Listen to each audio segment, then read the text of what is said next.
अध्याय 4 दिव्य ज्ञान। श्लोक 15। प्राचीन काल में समस्त मुक्तात्माओं ने मेरी दिव्य प्रकृति को जान करके ही कर्म किया, अतः तुम्हें चाहिए कि उनके पद चिन्हों का अनुसरण करते हुए अपने कर्तव्य का पालन करो। श्लोक 16।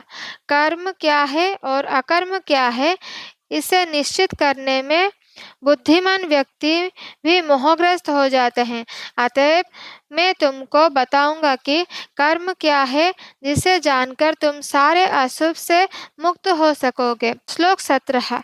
कर्म की बारीकियों को समझना अत्यंत कठिन है, अतः मनुष्य को चाहिए कि वह यह ठीक से जाने कि कर्म क्या है, विकर्म क्या है और अकर्म क्या है। श्लोक 18। जो मनुष्य कर्म में अकर्म और अकर्म में कर्म देखता है, वह सभी मनुष्यों में विद्यमान है और सब प्रकार के कर्मों से प्रबुद्ध रहकर भी दिव्य स्थिति में रहता है।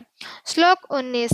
जिस व्यक्ति का प्रत्येक प्रयास इंद्रिय तृप्ति की कामना से रहित होता है, उसे पूर्ण ज्ञानी समझा जाता है।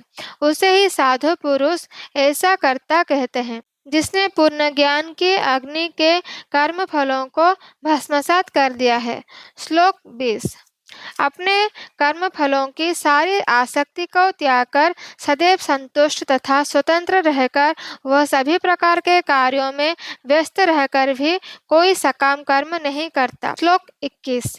ऐसा ज्ञानी पुरुष पूर्ण रूप से संयमित मन तथा बुद्धि से कार्य करता है, अपनी संपत्ति के सारे स्वामित्व को त्याग देता है और केवल शरीर निर्वाह के लिए कर्म करता है। इस तरह कार्य करता हुआ वह पाप रूपी फलों से प्रभावित नहीं होता। श्लोक 22। जो स्वतः होने वाले लाभ से संतुष्ट रहता है, जो द्वंद्व से मुक्त है और ईर्ष्या नहीं करता, जो सफलता तथा असफलता दोनों में स्थिर रहता है, वह कर्म करता हुआ भी कभी बंधता नहीं। श्लोक 23। जो पुरुष प्रकृति के गुणों के प्रति अनासक्त है और दिव्य ज्ञान में पूर्णतया स्थित है, उसके सारे कर्म ब्रह्म में लीन हो जाते हैं। श्लोक 24। जो व्यक्ति कृष्ण भावनामृत में पूर्णतया लीन रहता है, उसे अपने आध्यात्मिक कर्मों के योगदान के कारण अवश्य ही भगवत धाम की प्राप्ति होती है, क्योंकि उसमें हवन आध्यात्मिक होता है और हवि भी आध्यात्मिक होती है। श्लोक 25। कुछ योगी विभिन्न प्रकार के यज्ञों द्वारा देवताओं की भली भांति पूजा करते हैं और कुछ परम ब्रह्म रूपी अग्नि में आहुति डालते हैं।